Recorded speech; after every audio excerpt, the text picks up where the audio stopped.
Bismillahirrahmanirrahim. Assalamualaikum warahmatullahi wabarakatuh.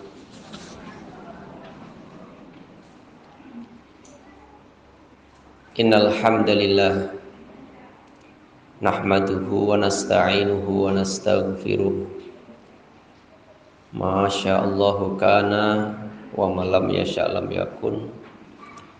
La haula wa la quwata illa billah. Ayyuhal mu'minat rahimakunallah, usikum bittaqwallah faqad fazal muttaqun.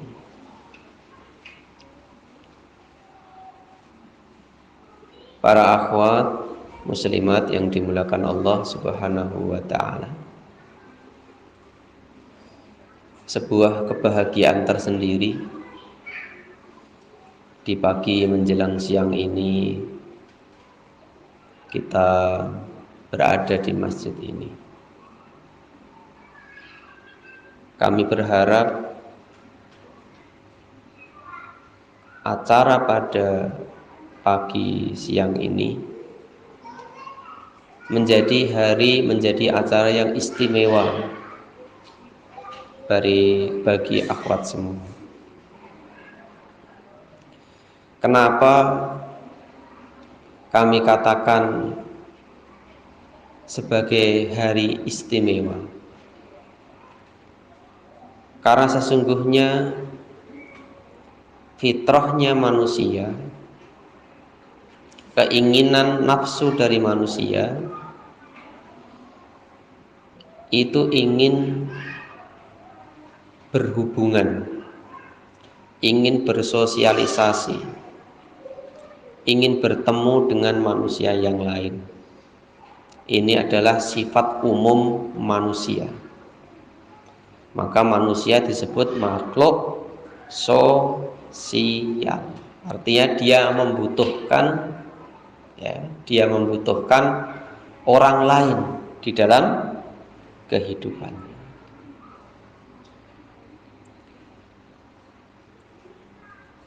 Sedangkan tema kita pada pagi siang hari ini adalah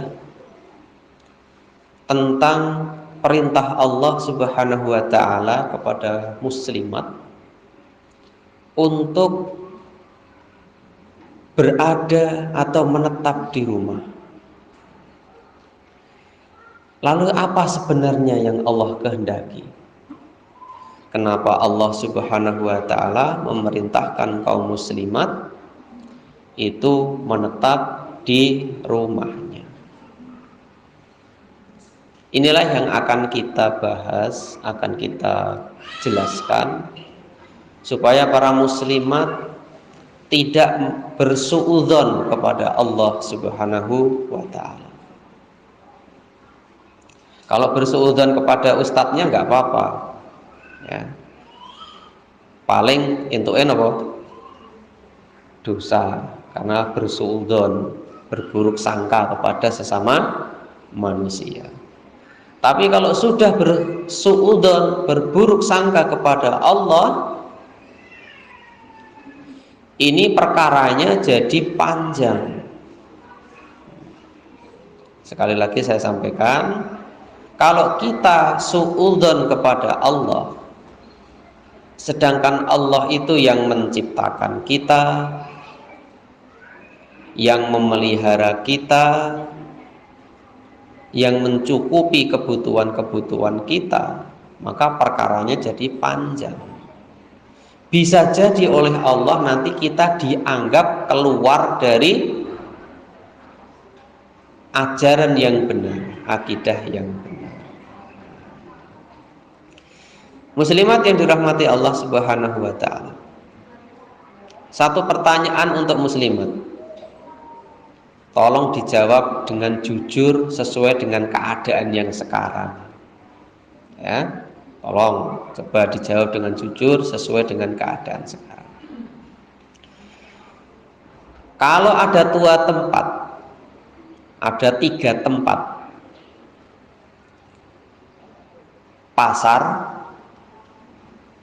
masjid, rumah.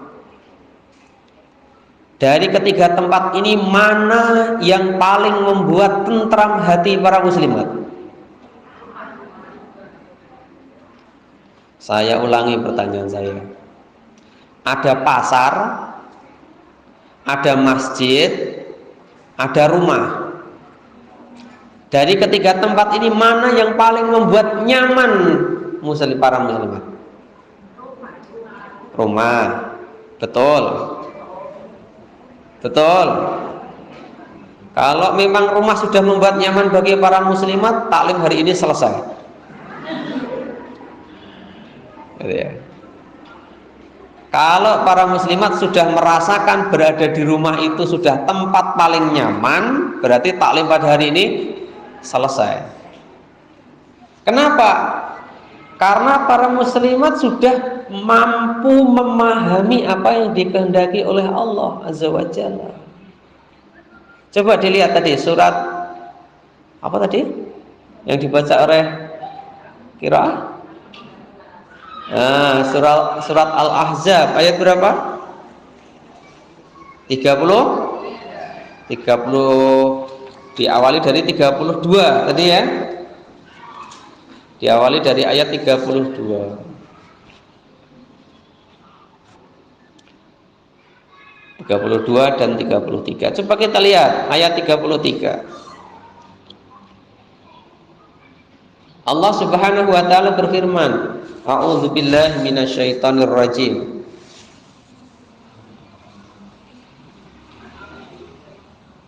Wa qarna fi buyutikunna wala tabarrujal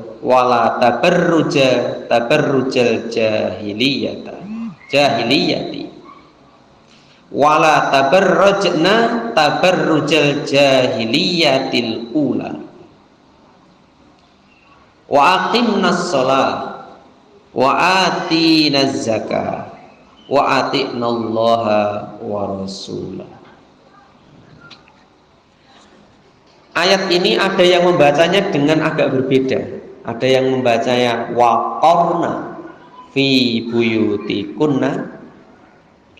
Ada yang membaca dengan kalimat waqirna. Waqirna fi buyutikunna. Mana yang benar? Waqarna ataukah waqirna? Kedua-duanya menurut para ulama qiraah itu benar dan bermakna yang hampir sama dengan maksud yang sama. Kalau di dalam terjemah waqarna diterjemahkan apa? Diterjemahkan waqarna fi buyutikunna, maka itu diterjemahkan dengan dan hendaklah kamu para muslimat menetap di rumah-rumah kamu. Kalau dikupas lebih dalam lagi, menetap ini tidak hanya sekedar menetap, tidak hanya tinggal, tetapi menetap di rumah dalam keadaan tenang, ya. Menetap dalam keadaan tenang, tidak risau dan tidak berkeluh kesah. Ini makna waqarna seperti itu. Dan hendaklah para muslimat menetap di rumahnya dengan rasa apa tadi? Tenang, tanpa rasa risau. Apa itu risau? Napa risau? Risau napa risau? Jawane risau napa? Gelisah, risau, khawatir, was-was, itulah risau. Dan tanpa keluh kesah, orang nganggo sambat. Nah, dengan pengertian ini sekarang saya tanya, benarkah para muslimat kalau di rumah ki atine tentrem, tenang, betah, ora khawatir, tidak berkeluh kesah? Sudah? boro-boro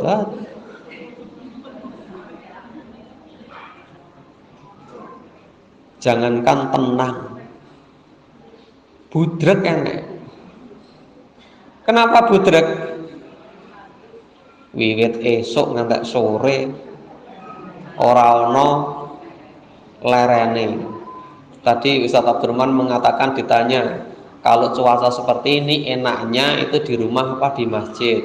Mungkin di rumah iso turu karo ngopi. Betul, bagi laki-laki, bagi para suami. Kalau ibu-ibu saya yakin tidak mungkin. Saya yakin tidak mungkin kalau bagi muslimat, ya apalagi yang sudah berkeluarga. Muslimat yang sudah berkeluarga, baik hujan ataupun panas, agenda hariannya sama. Tangi turu, sing dicekel dhisik dhewe. Tangi turu, sing dhewe dicekel napa? Tangi turu sadurunge salat subuh, ngindelne ceret, godhog banyu. Rampung salat subuh, banyune umup, terus mususi beras. Bar mususi beras, nek sing kagungan magic jar ya dicemplungne magic jar, nek sing dereng gadah nggih golek dandang. Cethek geni. Bar cethek geni karo nunggu segone mateng, disambi ngekumi kumbahan. Rampung ling ngekumi kumbahan, segone mateng nyepakne sarapan. Rampung sarapan, kumbahane wis mulai medhok. Dereng nyuci riyen gitu, nyapu dhisik, latare bro. Bar nyapu rampung, nek sing kagungan lare alit, isih ngedus, ndulang, dan lain sebagainya. Tiba-tiba tahu-tahu waktu sudah menjadi siang. Lagi arep leren sedelok wis mulai acara sore yang hampir sama. Maka wanita secara umum itu banyak yang tidak betah berada di rumah. Kami bersyukur kepada Allah kalau muslimat yang ada di sini ini sudah merasakan nyaman berada di rumah. Tapi di luar sana, di luar kita, banyak sekali muslimat perempuan yang tidak betah berada di rumah. Hawane guru kudu metu, kudu lunga terus.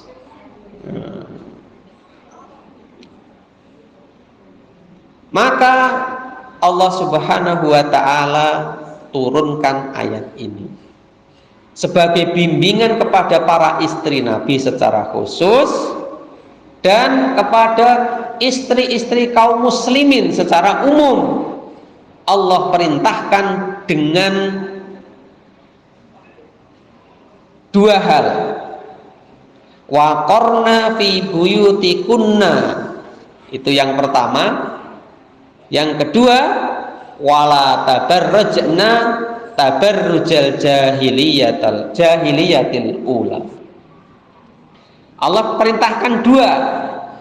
Satu, perintah untuk menyamankan diri di rumah. Yang kedua, Allah perintahkan supaya tidak berhias seperti berhiasnya kaum jahiliyah.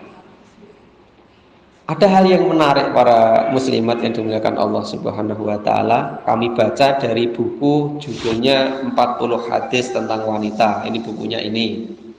Kalau mau beli ini harganya sekitar 80-an kalau tidak salah, gitu ya. Bisa sekitar 80-an ribu. Dari ayat ini ada yang menarik para hamba Allah, para muslimat. Hal yang menarik yang pertama, Allah gunakan kalimat qarna wa qarna, bukan kalimat ilzam, bukan. Meskipun maknanya sama-sama menetap. Allah gunakan kalimat wa qarna. yang mengandung maksud supaya muslimat itu idealnya memang tentram, hatinya berada di rumah.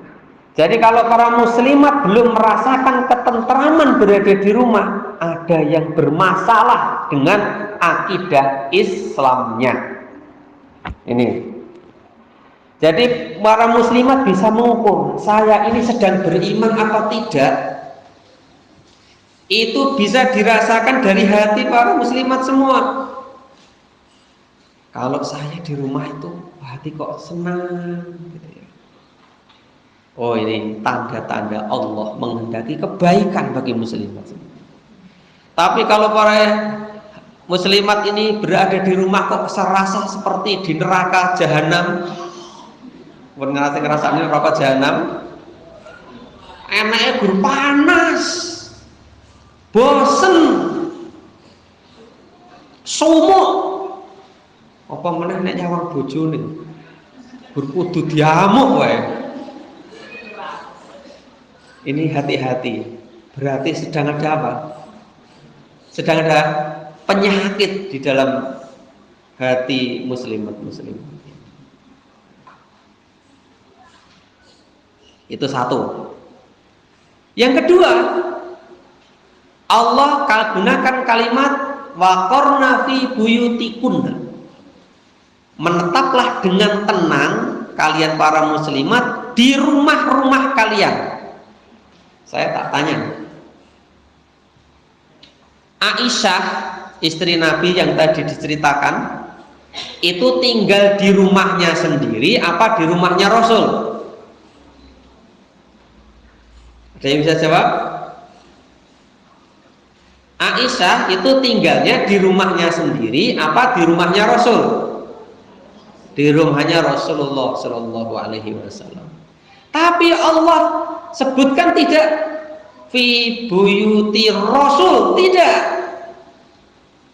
Allah sebutkan dengan fi buyuti kunna. Jadi rumahnya Rasul disandarkan didakokne rumahnya para istri Rasul. Ini menunjukkan bahwasanya antara rumah dengan istri ya, itu punya hubungan yang erat sekali, sampai-sampai dianggap rumah itu milik para istri. Bisa dikatakan sing nguasani omah kuwi adalah para istri, para muslimat. Dan ini benar terjadi. Coba lihat di rumah ini muslimat. Muslimat itu saya juga heran luar biasa.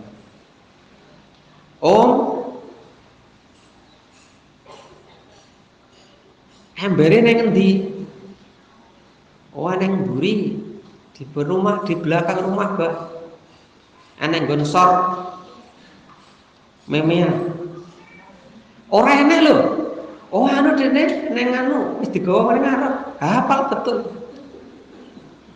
Sampai misalkan tentang masalah bajunya anak-anak itu hafal. Sing rupane putih telu, sing rupane ijo loro. Sing ijo siji dikumbah, siji cek dipe, sing siji wis garing. Sampai seperti itu hafal. Seluk-beluk rumah hafal. Ini luar biasa muslim itu. Maka benar kalau dikatakan oleh Allah, meskipun itu rumah milik suaminya, tapi yang merajai di situ, yang berkuasa di situ adalah para istri, para muslim. Kemudian yang ketiga, Allah menggandengkan perintah berada di rumah ini dengan larangan tabarruj. Apa itu tabarruj? Tabarruj itu maknanya adalah berhias, mempercantik diri. Itu namanya tabarruj. Tabarruj boleh enggak? Boleh, tapi jangan tabarruj ala jahiliyah. Maka perintahnya wala tabarrujna tabarrujal jahiliyah. Allah menggandengkan perintah di rumah dan larangan tabarruj karena kebanyakan muslimah, kebanyakan wanita itu kalau berhias ketika dia mau keluar rumah. Bener nggak?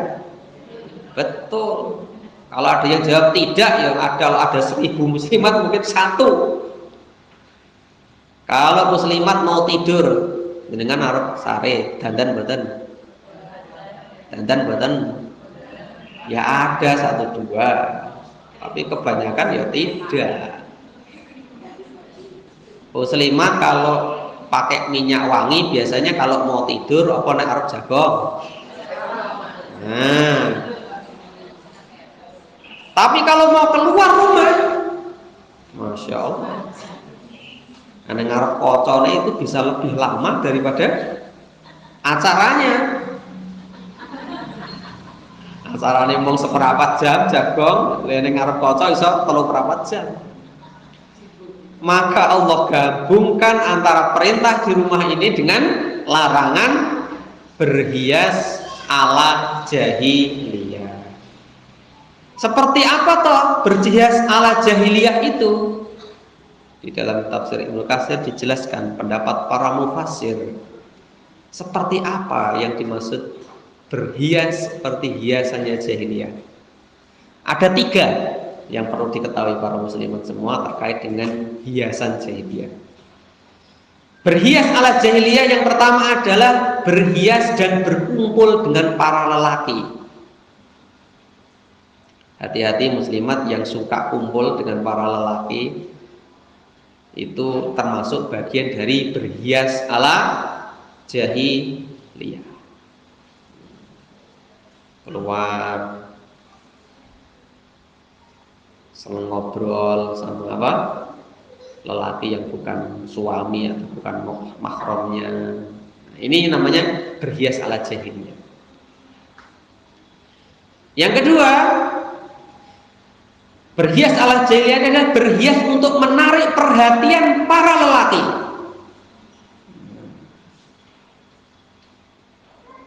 Ini lebih parah. Kalau tadi sekedar apa tadi? Berbaur, yang kedua ini memang berhias supaya orang-orang itu tertarik pada dirinya. Yang ketiga, berhias ala jahiliyah itu adalah berhias, ini lebih khusus ya, lebih kepada pengamalan. Berhiasnya wanita dengan cara menutupkan kain ke kepala tetapi tidak diikat atau dijulurkan. Artinya apa? Pakai jilbab, neng jilbabe gurdi sampirne, sehingga perhiasan yang di mana nih, di leher dan di dada ini masih nampak. Ini pendapat para mufassir seperti itu. Intinya berhias ala jahiliyah itu adalah berhias dengan tujuan agar keindahannya bisa dilihat oleh orang yang bukan suaminya. Maka itu disebut dengan berhias ala jahiliyah. Kita tidak usah lihat sana dan sini. Sekarang mari kita lihat diri kita masing-masing. Masih adakah keinginan para muslimat ketika menghias diri, mempercantik diri ini ditujukan kepada selain suaminya? Masih adakah? Tidak usah dijawab, ya, tidak usah dijawab. Dijawab untuk dirinya sendiri.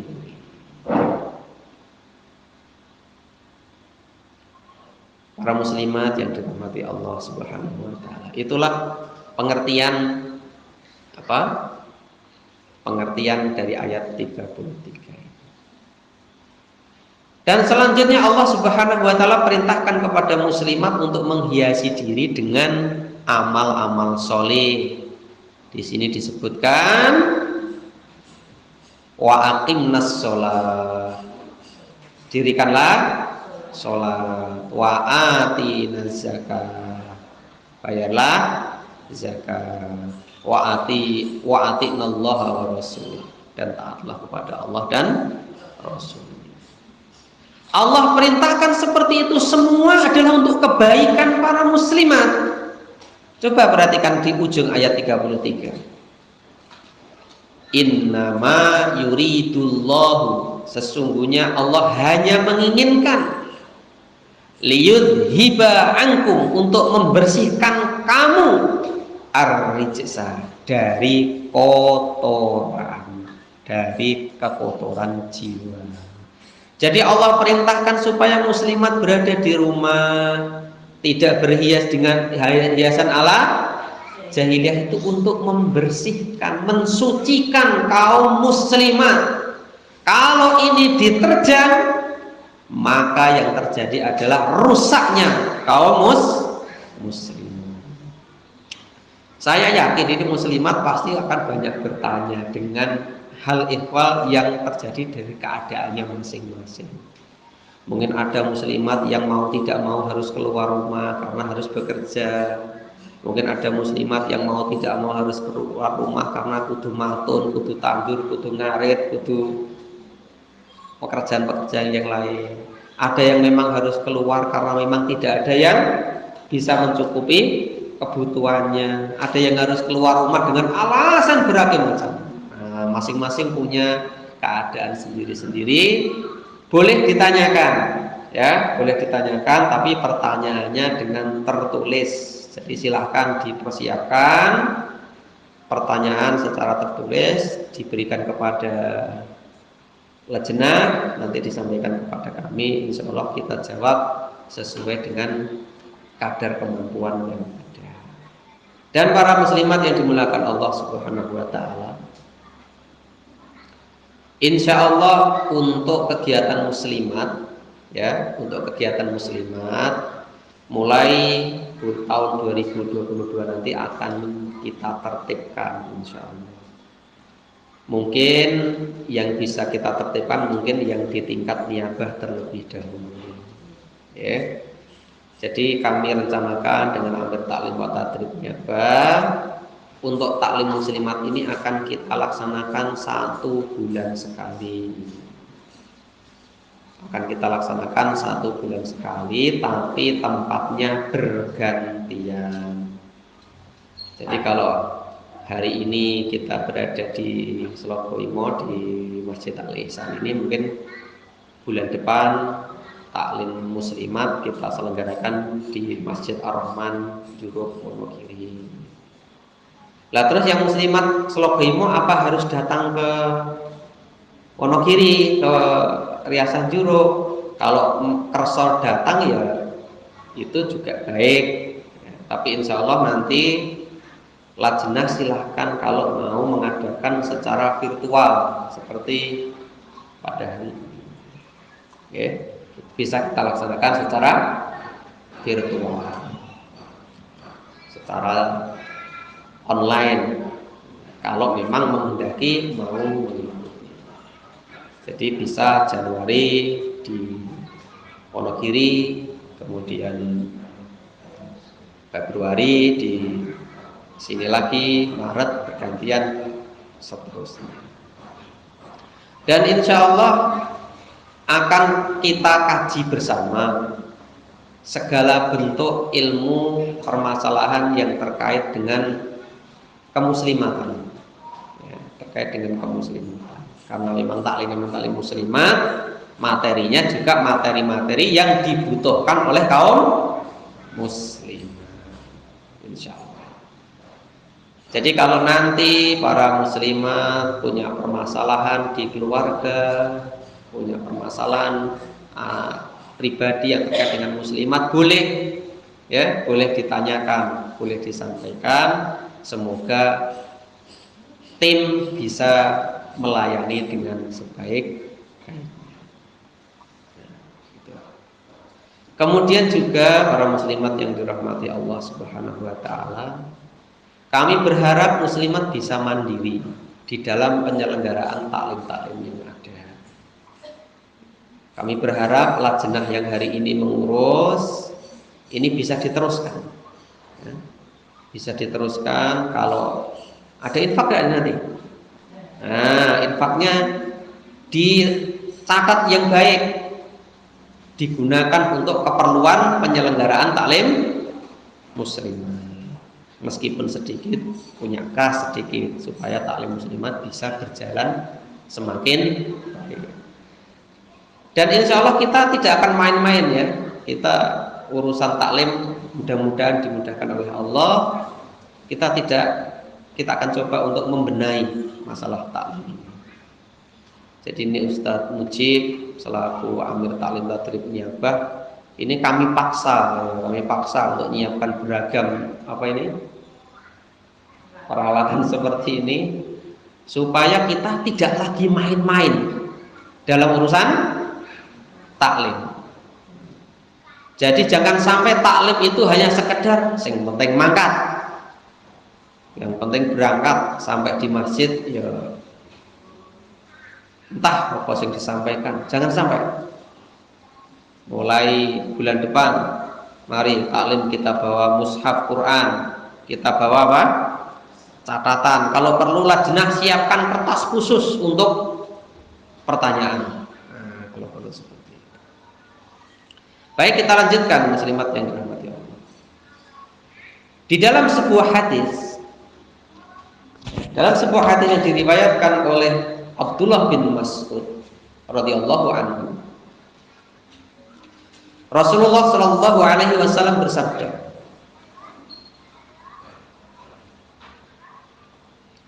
"Al-mar'atu 'aurah, fa idza kharajat istashrash syaitanu." Yang artinya al-mar'atu aurah, perempuan itu aurat. Apa makna aurat? Sesuatu yang harus ditutup, yang harus disembunyikan. Kenapa harus disembunyikan? Fa'idha kharajat, kalau dia keluar, kalau dia nampak, istashrash syaitan, maka setan yang akan memperindahnya. Bangga tidak? Muslimat itu aurat, sesuatu yang harus disembunyikan. Kalau dia nampak, kalau dia keluar, maka setan bantu dandani, dihiasi oleh setan. Muslimat bangga gak dihiasi oleh setan? Bangga gak? Mungkin ada yang bangga, wah, alhamdulillah dibantu setan. Sing jane ora ayu dadi ketok ayu, sing jane ireng dadi ketok putih, sing jane jerawatan dadi halus. Nah, karena dibantu oleh setan. Maka jangan heran kalau ada orang yang sudah tua kok selingkuh. Padahal wong tua ini sing disawang api apa nih toh? Apanya yang dilihat? Kalau isik masih muda itu bisa ya, masih muda. Lah nek wis wong tua sing disawang napa nih? Maka itu bisa terjadi karena memang ditambahi, dihiasi oleh siapa tadi? Setan, untuk menyesatkan khususnya kaum laki-laki. Maka tidak ada alasan sebenarnya, oh saya sudah sepuh, saya sudah tua, maka saya boleh. Tidak ada alasan seperti itu. Coba tadi kita ingat apa yang disampaikan oleh Ustaz Abdurrahman tadi. Ibunda Aisyah radhiyallahu anha. Beliau keluar dari mana tadi? Keluar dari tendanya untuk mengambil, kalau tidak salah di dalam sirah itu mengambil kalungnya yang terjatuh. Jadi ketika itu beliau kalau tidak salah, beliau ada satu keperluan, mungkin buang hajat ya. Kemudian ketika itu perhiasannya jatuh. Terus beliau kembali lagi untuk mengambilnya. karena beliau masih muda, masih apa? Nek cara awake dhewe ngarani langsing gitu ya. Berat badannya masih ringan, sampai-sampai sahabat yang ditugaskan untuk membawa beliau tidak sadar kalau beliau belum naik dalam tenda tersebut. Ternyata jadi apa? Jadi fitnah besar sampai menjadi sebab turunnya satu ayat. Ini gara-gara keluar tadi, setan menghiasinya. Dan Rasulullah Shallallahu Alaihi Wasallam sangat memperhatikan hal itu. Pernah ketika iktikaf, itu beliau didatangi oleh salah satu istri beliau yang namanya Sofiyah. Kemudian beliau menemui istri beliau di pintu masjid. Beliau berbincang dengan istri beliau di mana? Pintu masjid. Tiba-tiba melintaslah dua orang sahabat Rasul. Melihat Rasul sedang berbincang dengan istrinya di depan pintu, dua sahabat ini malah jalannya dipercepat. Entah apa maksudnya. Melihat dua sahabat ini jalannya dipercepat, Rasulullah memanggil, "Wahai fulan, hada Sofiyah, ini Sofiyah." Dua sahabat tadi menoleh kemudian berkata, "Ya Rasul," kalau bahasanya awake dhewe, "apa yang mungkin kami ini mau curiga kepada engkau? Kami sudah tahu ya Rasul kalau itu adalah ibunda Sofiyah." Rasulullah kemudian melanjutkan sabdanya, "Kamu ini bahasa kita ya, jangan remehkan. Karena setan itu mudah sekali masuk dalam peristiwa-peristiwa yang seperti itu." Ini sangat besarnya fitnah yang ditimbulkan ketika muslimat ini nampak, baik nampak di luar rumahnya maupun nampak Allah. Nah, di dalam makalah ini saya rasa sudah sangat jelas ya, sudah sangat jelas apa yang ditulis di sini, dan makalah ini kami hanya copy paste, dari sebuah tulisan di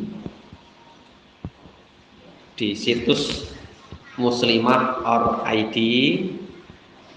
Para muslimat bisa membukanya. Insya Allah di dalamnya banyak sekali artikel-artikel yang berkaitan dengan muslim. Salah satunya ini, satu artikel yang mengajak para muslimat ini untuk betah, untuk tinggal di rumah. Nah, kemudian ditambahkan di sini, apakah di rumah itu cuma tidur, mainan HP, apalagi bersantai-santai? Tentunya tidak. Jadi justru dari rumah inilah muslimat itu bisa menghasilkan karya yang luar biasa. Salah satu karya terbesarnya muslimat ketika berada di rumah adalah anak yang ini karya terbesar dari muslimat. Ketika dia bisa mencetak seorang anak yang mudah ya, nyetak anak soleh, mudah ya, mencetak anak yang soleh itu hanya bisa dilakukan oleh seorang ibu yang solehah juga. Karena anak akan mengikuti apa yang menjadi kebiasaannya dari orang tua. Di sini disebutkan 5, setidaknya 5 yang bisa dilakukan oleh muslimat ketika berada di rumah. Yang pertama, yakni muslimat ini hendaknya mengharapkan keberkahan dari setiap aktivitas yang dilakukan di rumahnya.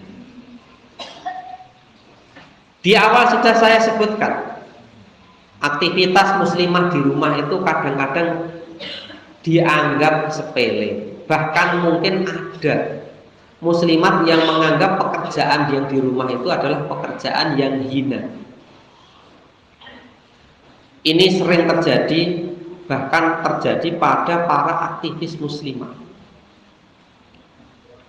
Ada sebagian aktivis muslimah, maksudnya aktivis muslimah ini muslimah sing aktif di kegiatan dakwah, aktif di kegiatan taklim dan lain sebagainya, menganggap pekerjaan rumah itu pekerjaan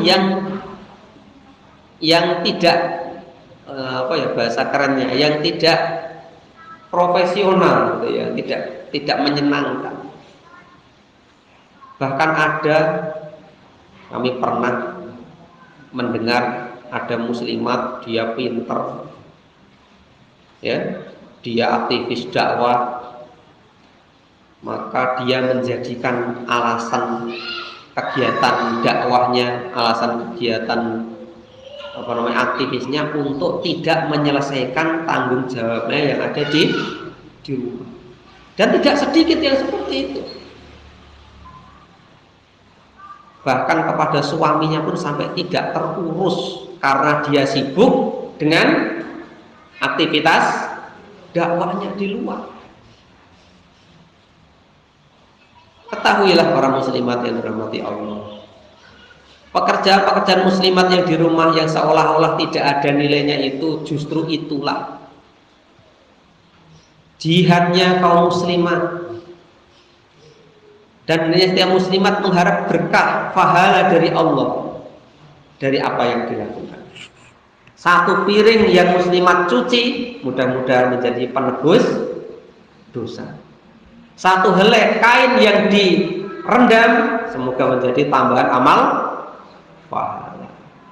Satu helai daun yang disapu di halaman rumahnya semoga bisa mengangkat derajat para muslimat semua. Yang kedua, para muslimat hendaknya banyak berzikir. Ini wasiat untuk para muslimat, jangan tinggalkan zikir di pagi dan di sore hari. Minimal kalimat Allahumma inni as'aluka ilman nafi'an wa rizqan thayyiban wa amalan mutaqabbalan. Atau sekedar membaca surat Al-Ikhlas, Al-Falaq, An-Nas di setiap pagi dan sore, insyaallah. Kenapa harus banyak berzikir? Karena tenangnya hati itu sangat dipengaruhi dengan banyaknya berzikir kepada Allah Subhanahu wa taala. Ala bi dzikrillahi tatma'innul qulub. Yang ketiga, banyak belajar ilmu syar'i, ilmu agama. Dan insya Allah sekarang sudah banyak fasilitas agar bisa belajar ilmu agama. Buka YouTube, aja mong sing gosip, tapi bukalah kajian-kajian, terutama sing terkait kalian muslimah. Yang keempat, boleh melakukan hobi. Ada mungkin yang hobinya bertanam bunga, bertanam sayur. Mungkin ada yang hobinya buat kerajinan, ada yang hobinya menjahit, ada yang hobinya muslimat ya. Banyak ya? Banyak ini. Dan yang terakhir, mendidik anak menjadi prioritas, ya, menjadi prioritas, mengurus rumah tangganya menjadi prioritas. Dan wasiat kami, pesan kami kepada muslimat, tolong jangan telantarkan suami Anda di rumah. Ini kok mergo kula suami. Tolong jangan telantarkan suami Anda di rumah. Kalau suami Anda itu di rumah diterlantarkan, maka dia tidak akan betah di rumah. Jadi kan pilih garwane akeh ning omah apa akeh ning jaba. Hah? Ini kalau sing dengan suami nek sing dereng nggih bercita-cita gitu. Jenengan remene niku yen garwane niku kathah enten dalem ngancani jenengan apa kathah enten jawi. Pasti fitrahnya pengen suaminya banyak berada di rumah, menemani di rumah. Nah, ini untuk para istri ya, senang kalau suaminya berada di rumah. Sekarang kalau dengan tanyakan kepada suami, saya ingin dengan tanyakan pada para suami, Pak, sampean ki betah ning omah atau betah ning jowo? Kalau para suami ini lebih suka berada di rumah, mohon maaf, jujur para suami saya katakan, wong lanang kuwi nek ora betah ning omah, mesti ning omahe kuwi ngromangsani ora tentrem. Ini saya berbicara sebagai suami ya. Jadi suami itu sebagian besar suami itu nek ora betah ning omah kuwi mergo ning omah ora tentrem. Mergane napa? Ning omah ora kopen. Di rumah ditelantarkan, lagi mulai enake suasana yang tidak menyenangkan. Ya bersyukurlah kalau masih ada suami yang bisa bersabar dengan itu sehingga dia memaksakan diri untuk berada di rumah. Tapi apa kita bisa menjamin hati seseorang? Jadi tolong jangan telantarkan suami ketika berada di rumah. Dan yang kedua, jangan pernah memandang suami orang itu lebih baik daripada suami jenengan sendiri. Napa enten? Istri kok memandang suami orang itu lebih baik? Ada nggak? Banyak. Bahkan sampai kadang-kadang keluar dari dirinya. Kowe iki mbok kaya kae to, Pak? Lah piye to? Lho kae iki sugih. Bagus. Pinter. Seneng ngejak dolan. Nek mulai nggawa oleh-oleh. Sesasi pisan kok nek kalung.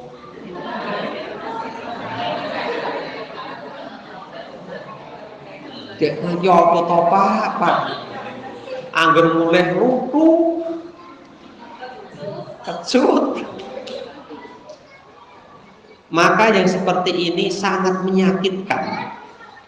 Maka jangan pernah memandang suami orang itu lebih baik. Seperti apapun keadaan suami panjenengan, itu yang terbaik untuk Anda. Maka dengan cara yang demikian, insya Allah keharmonisan di dalam rumah tangga akan bisa terwujud. Pernah dengar kisah seorang wanita cantik dapat apa?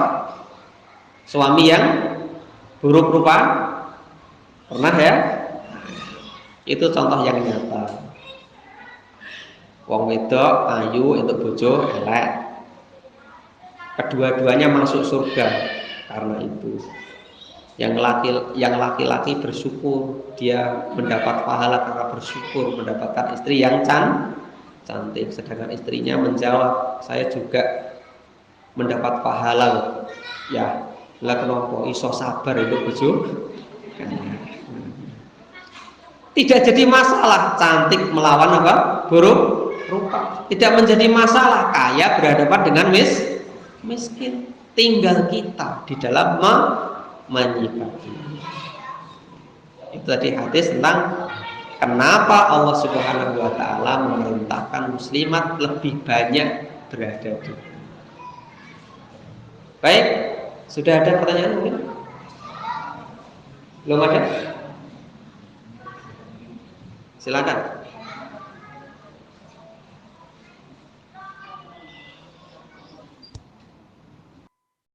Bagaimana hukumnya memakai kaos kaki?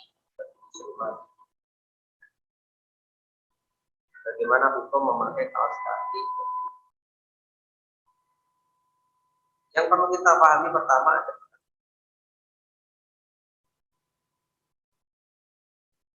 kaos kaki. Nah, Yang perlu kita pahami pertama adalah sesuai dengan sabda Rasulullah, muslimat itu seluruhnya aurat. Kan apa? A dan telapak tangan. Kan ada yang ekstrim, telapak tangan yang dimaksud cuma yang bagian, maka ada bagian muslimat yang sampai ini bagian itu sampai di ujung kasih apa tali, sehingga yang tempat cuma telapak tangan yang tempat. Ini yang harus dipahami pertama. Jadi aurat itu adalah seluruh badannya kecuali apa? Muka dan termasuk pakaian bagian bawah.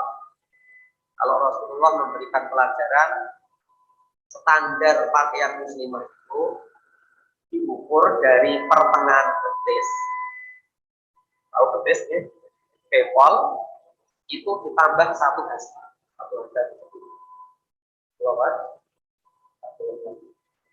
standar pakaian muslimat dilihat sendiri dari betis, pertengahan betis turun berapa?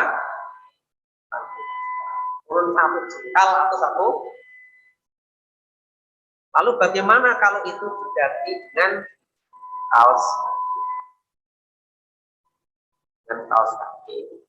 Kaos kaki itu sebenarnya bukan penutup, tapi mengurangi saja. Kaos kaki itu bukan penutup, dia hanya membantu menutup.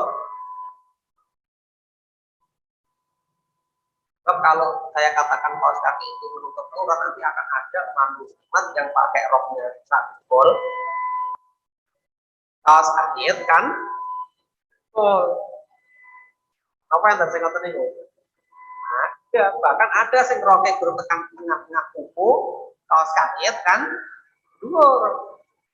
Jadi kaos kaki bukan penutup aurat, dia hanya membantu menutup aurat. Tutup aurat yang sebenarnya adalah kain yang dari pertengahan betis sampai ditambah satu jengkal atau satu. Maka hukumnya memakai kaos kaki boleh-boleh saja untuk membantu apa? Dan kaos kaki itu juga harus pilih yang pokoknya dua kaos kaki ini dulu lebih hanya menutup aurat malah apa? Nambah. Jadi muslimat boleh pakai kaos kaki, boleh tidak. Yang penting standar pakaian tadi menutup seluruh badan, kemudian apa?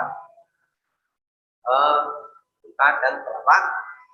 Kemudian yang kedua, bagaimana dengan muslimat yang rambutnya masih bisa dilihat oleh laki-laki? Ya, dia pakai juga mungkin ya, tapi sebagian dari rambutnya itu masih. Ini yang kemudian kalau kita kepada pikir bijak jadi kurang sempurna. Yang sempurna jelas tadi seluruh badan kaum muslimat itu harus ditutup. Yang boleh lupa hanya apa tadi? Wajah dan telapak. Kalau rambut masih kelihatan, tutup tidak. Lalu bagaimana dengan fenomena ini? Atau bagaimana dengan kebiasaan sebagian orang muslim, sebagian muslimah yang memakai apa? Ya, pakai tutup tapi rambutnya masih nampak. Hati-hatilah dengan apa yang dijelaskan di ayat 4 tadi. Apa tadi? Tabarrujal jahiliyah salah satunya adalah memakai apa tadi? Menutup kepala, memakai kerudung tapi tidak tidak dipanjangkan sehingga masih nampak beberapa perhiasan yang itu termasuk tabarrujal jahiliyah. Tabarut dengan tabarut ala jahiliyah. Mohon maaf, saya cuma menyampaikan ya. Saya cuma menyampaikan. Kalau ada yang protes, betul tawasau untuk saling mengingatkan dalam urusan mungkin akan ada yang tanya, Dan saya belum mampu kalau harus seperti itu. Walaupun nanti satu sepekewo karo kiwa tengen. Saya masih merasa risih dilihat orang kalau memakai pakaian apa? Memakai pakaian yang apa namanya ya, menutup seluruh badan dari darah ini. Maka dengan yang seperti itu orang itu kembali kepada diri kita sendiri. Itu kembali kepada diri kita sendiri. Kalau ada pahala akan kembali kepada kita. Kalau itu jadi dosa maka kita yang akan menanggung. Seandainya nanti ada muslimat yang masuk neraka gara-gara tidak menutup auratnya, pun muslimat itu sendiri yang akan merasa. Kalau saya tidak sampaikan, saya akan dimintai tanggung jawab. Kamu dulu ketika di dunia diamanai sebagai amir niabah, saya muslimat. Apa muslimat sudah kamu ingatkan? Kalau saya tidak sampaikan, saya tidak bisa pulang. Karena saya tidak memberi nasihat kepada kaum.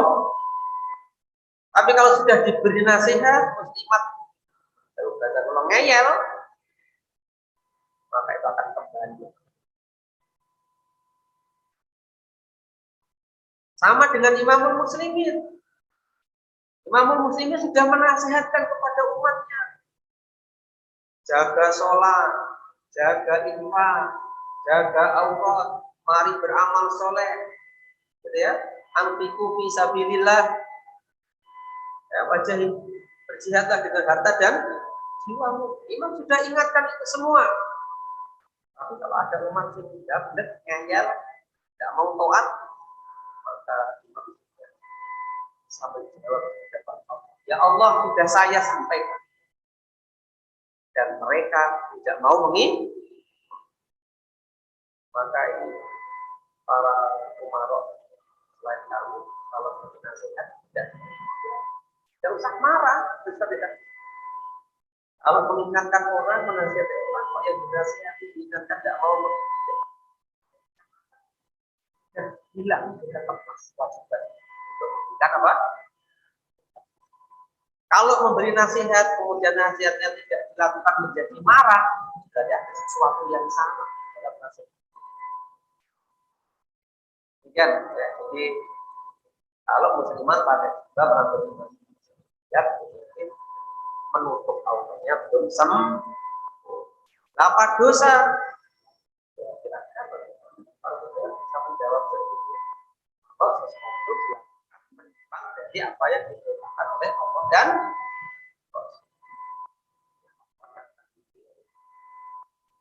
bisa jadi dosa, bisa tidak. Kapan tidak jadi dosa? Ketika dia melakukan satu karena memang tidak memiliki kemampuan, karena si tempat itu juga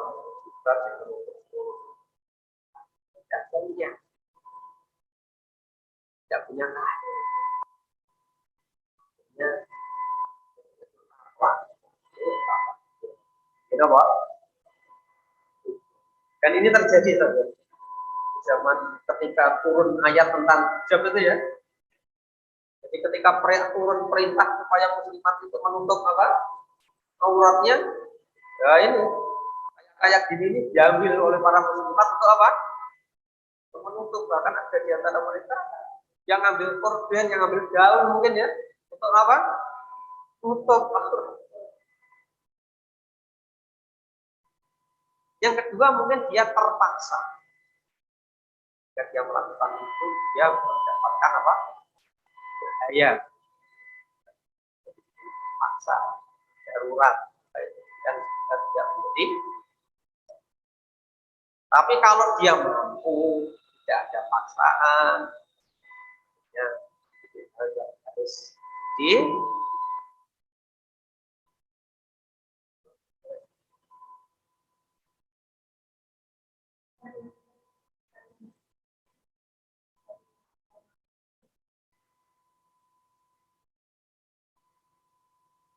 berapa? 45. Dalam apa? Jadi mana? Dilanjut apa tidak?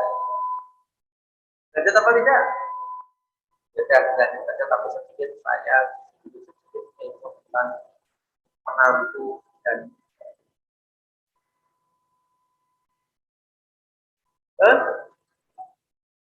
nah saya pernah jadi menantu karena ini penting karena banyak pasangan muda yang siap menikah tapi tidak siap menikah. Dan banyak juga orang tua yang siap jadi mertua. Dia siap menikahkan anaknya, tapi tidak siap jadi mertua. Saya tidak menyindir siapapun, ini saya sampaikan karena banyak kasus, ya, kasus. Satu, antara mertua itu sebenarnya hakikatnya adalah maka hukum mahram sama. Saya dan almarhum ibu saya boleh jabat tangan,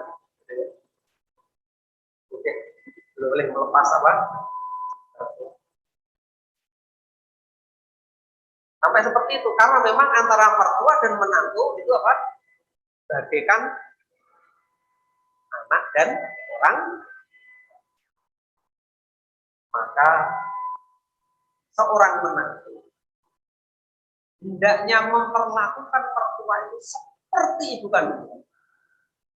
Perhatiannya, rasa hormat.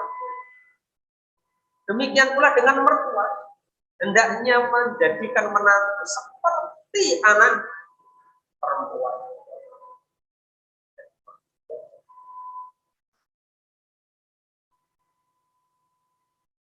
Ini mertua dulu atau menantu dulu? Mana yang lebih penting? Ya udah yang menantu dulu. Oke saya, dan ngerti kewajiban saya ya. Apa kewajiban anak kepada orang tua? Apa kewajiban anak kepada orang tua? Birrul walidain. Bakti kepada orang tua. Maka kalau dengan mertua berarti berbakti kepada. Bagaimana caranya berbakti? Bagaimana caranya berbakti? Nah, taat sama bukan pada. Saya tahu ini berat, tapi mertua itu adalah ibu atau ayah. Maka dari kita berusaha, ini yang menantu ya, membahagiakan orang. Berarti membahagiakan ibu ayah mertua. Nek perlu tekor. Pendengarnya nopo tahu. Ini itu pengen duduk sepuluh. Siapkan.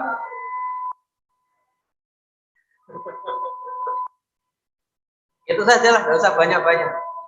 Jadi kalau anak itu kan pasti pengen orang tuanya, kita kan pengen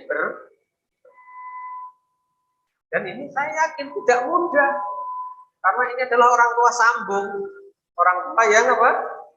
Ketemunya ketika sudah dewasa. Kita harus tahu sifat-sifat orang tua seperti apa yang ya. Untuk yang tua, saya belum pengalaman tapi belum mantu. Kira-kira orang tua itu nek kepada anaknya pengen anaknya kenapa begitu? Anaknya bahagia, turun, dikasih nasihat gitu ya. Maka mertua terhadap anakku jangan segan-segan memberi nasihat. Kemarin ketika taklim di Bulog, satu pertanyaan, Pak, saya ini merasa dan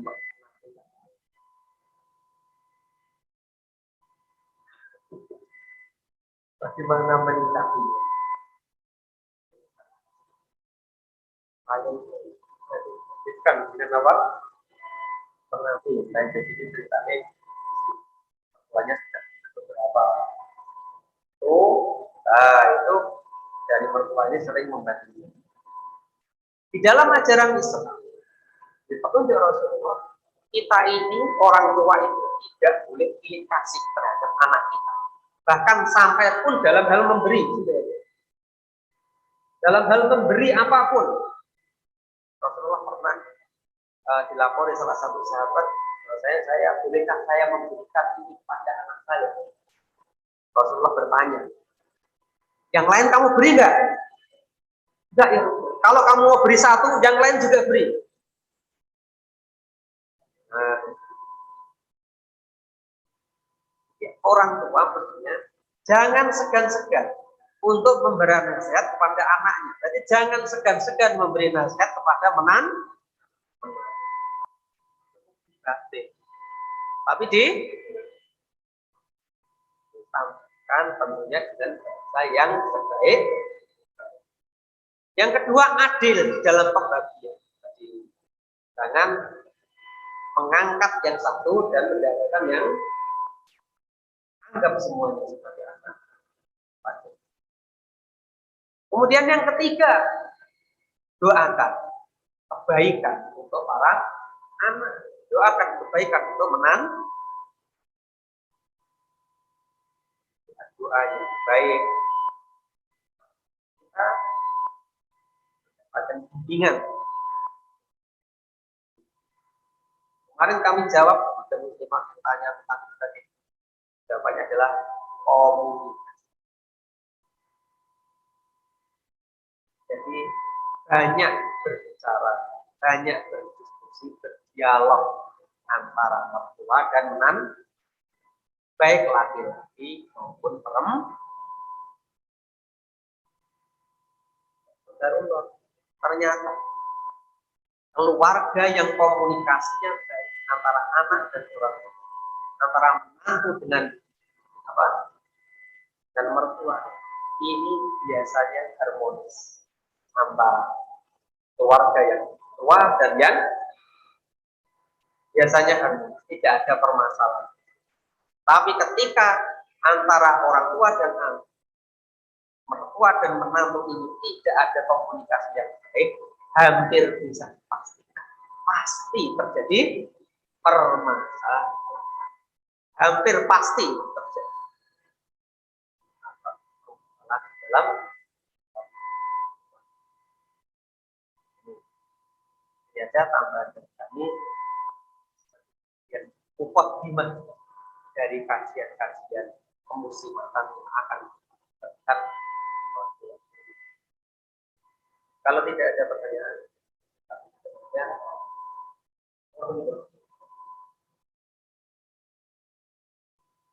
saya tutup dari saya dulu ya. Assalamualaikum warahmatullahi wabarakatuh.